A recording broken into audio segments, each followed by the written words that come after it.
The 90-day streets, the streets that never sleep. But let's not waste any more time and let's get into this one here. So we're going to start off with Armando.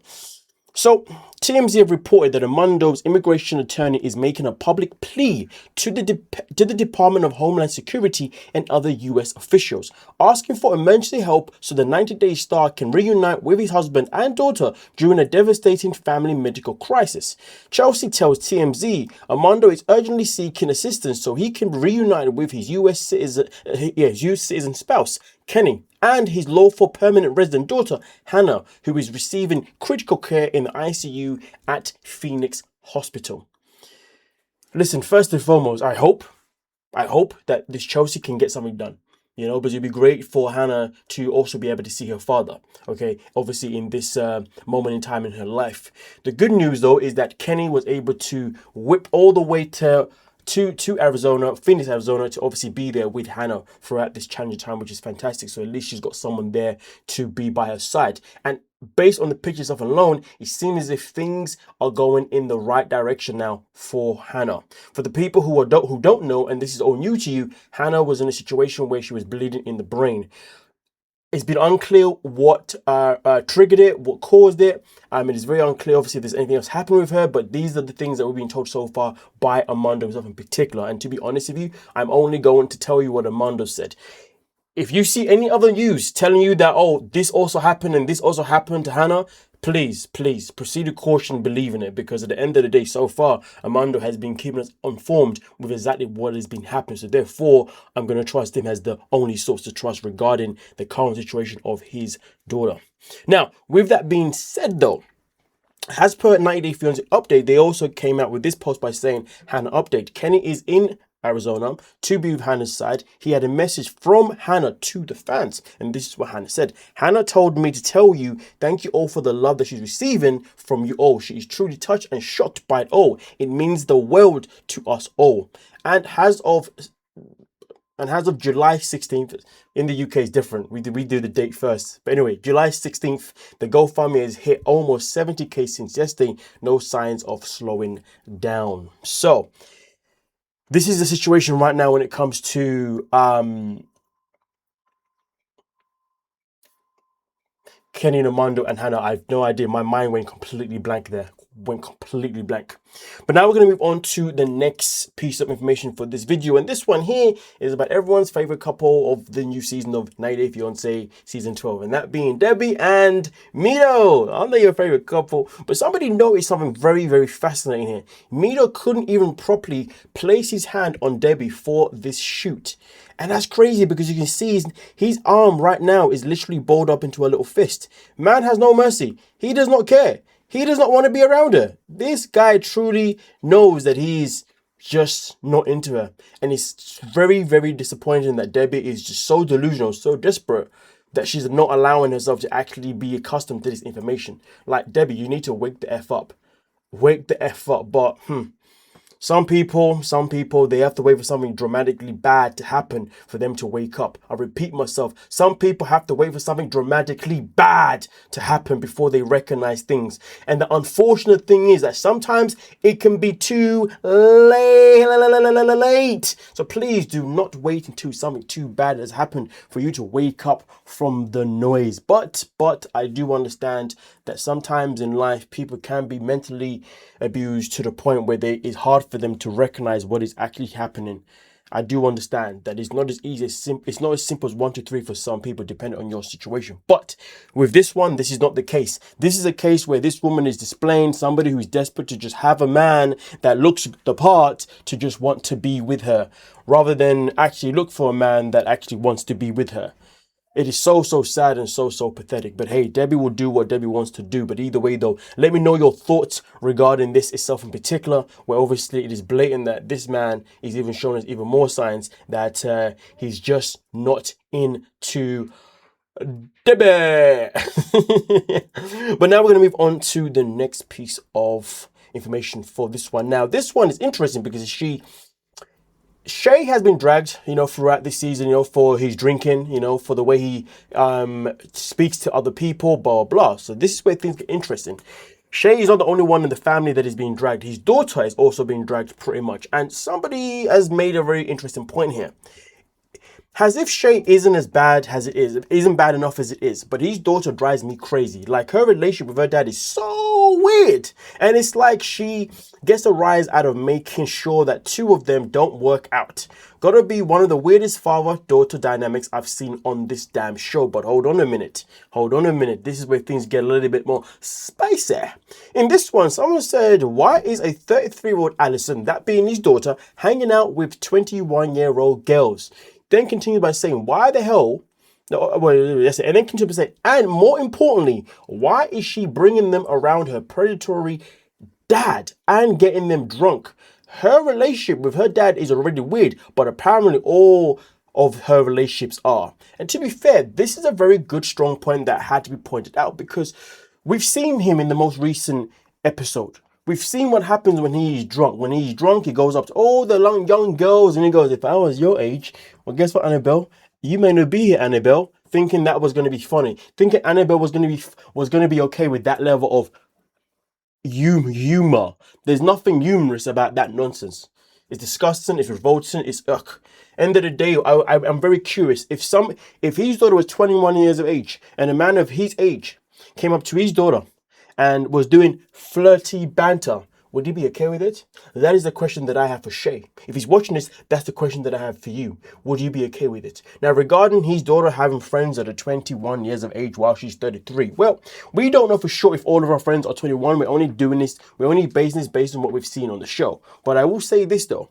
It is very known that people who usually make friends with people younger than them is usually because they can't make friends with people their own age. Why? Because they don't know how to hold a mature conversation. So they would rather be friends with somebody younger than them because that person younger than them can look up to them. And therefore they can feel intelligent around that person because everyone has to come to you for that nonsense.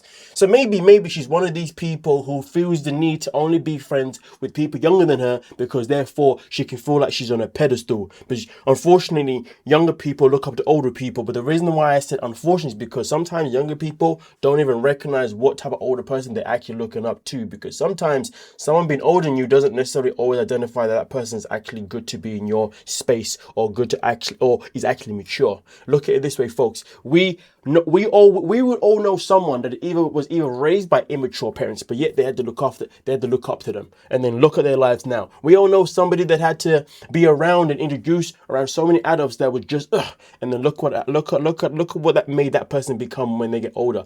Moral of the story is, older does not mean mature. Older does not mean role model. Behavior, how that person carries himself, how that person conducts himself, tells you whether or not if that's the kind of person that you want to follow around and you want that person to be a role model. And clearly, right now, based on how Shea behaves, he's no role model. And based on how Allison behaves, she's no role model. And it is so unfortunate for these girls who think they are following somebody who's got brain cells. But this is not the end of the story when it comes to Shea. Well, Shea. Starcasm have come out with this interesting post here saying 90-Day Fiance Shea's ex-wife Nicole, who we've seen once so far, and we are still waiting to see because she said that she's going to not confront Annabelle, but tell Annabelle everything about Shea that she doesn't know. She calls him a poopy cheater, reveals that he was still married when she had his baby. Fascinating. So this is where things start to break down. Shea McGee has not been holding back in comments shared on Facebook fans for the show. In one thread, Nicole Hayden responded to a comment to clarify that Shea's daughter featured on the show is not hers, which is something that we did know, but I guess it was very important for her to let everybody know that that's not my child, because my child wouldn't be that way. I'm not Allison's mother, LOL. I'm Madison's mother, Nicole explained, which you all haven't seen on the show at all because he doesn't have anything to do with her. Ooh, because he's a bit of a poopy father. Very, very fascinating. Another commentator asked Nicole why was she with Shea if he is so poopy. In her lengthy response, she answers the question and also reveals some details about her and Shea's relationship timeline. I was 21 when I met Shea, a single mother of 1-year-old beautiful little girl. He was 34. Interesting. 21 is the age that his daughter likes to chill with, and that's the same age of girls he likes to still go around, be drunk, and be like, hey, if I was younger, I'd be with you. Shut the hell up, you pedo. Anyway, with that being said, that we continue. Nonce. Anyway, yeah, you heard what I said. You heard what I said once. With that being said, they continued here by saying, I say I was I say he was 34. He was kind and considerate. Helped me with my little girl, spent plenty of money and seemed financially stable. Knew how to have fun and married and supposedly divorcing and already had divorce papers drawn up. For 8 months, he would tell you himself, I just went out and about I just went out and about with him. We weren't sexually involved until I actually saw divorce papers. I mean, for 21 years of age, she definitely had a good head on her shoulders, you know what I mean, for obviously having that type of mentality. But obviously everything here is exactly what is then reported here, or repeated here, obviously, by herself in particular. But there is extra information in this one. So let me read the rest of what says here, so you therefore can get the extra information, okay? So, continues by saying, he was fun and I was young and looking to start a family with someone I loved. We clicked well and always had fun, and he never would but he never would divorce his wife. Even after I had a baby with him, it was a trauma bond for me for years, and I bounced back and forth with him. Without him, I had more children, and we didn't actually get married up until 2021 when our daughter together was 15, and since the divorce I didn't look back. We remained friends because we have a kid together. He tried things more than friends, and I always shut him down. I want them to stay together and happy. I sincerely hope they do. So I mean, at least she doesn't have any bad quarrels towards, Annabelle and Shay's relationship, But we continue. Now, of course, all of this here is exactly what I just read there, folks. Okay, so we'll go down here.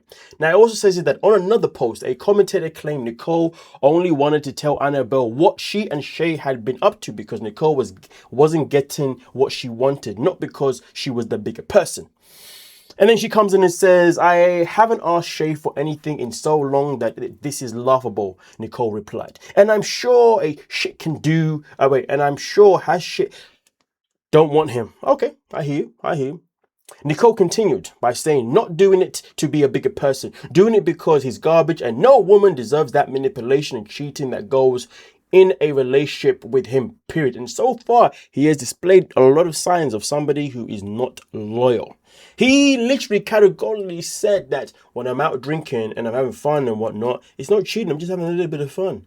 He literally called cheating having a little bit of fun. Kissing girls was a little bit of fun. That tells you everything you need to know about Shay. Later in the thread, Nicole brought up Shay's daughter Madison again, which is the daughter that he has with her. I haven't slept with that man in years. We have a daughter together and I care about her and the things she's had and continues to have to go through because of her dad. True enough, mental health is a real thing in my world, but it's nothing to make fun of. I pray you never have to experience half of what I have.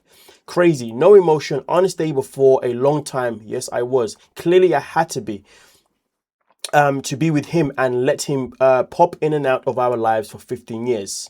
I'll be crazy and I'll still only see myself as competition. I'm way better than I was yesterday and it's not over yet. Have a great day, which is obviously everything that she says there. Okay. Now, of course, things obviously do transpire even more in a conversation between Nicole and other people on the socials. But you guys have got the nitty and gritty of exactly everything that was needed to be said. Okay. But of course, if you want to read the rest of this, feel free to head over to Starcasm. I'll leave the link for you, lovely folk, down below in the description. With that being said, thank you so much for your time. And let me know your thoughts. And also my thoughts and prayers continue to go to Kenny and Armando, as well as, of course, most importantly, Hannah. Okay. And hopefully, Kenny Armando is able to be allowed to go and see his daughter in Arizona, because it'd be a damn shame if he's unable to be there for the person I would imagine he loves more than anyone else on this world, in this world. But hey, with that being said, though, thank you so much for your time. Don't forget to like, subscribe, and of course, peace.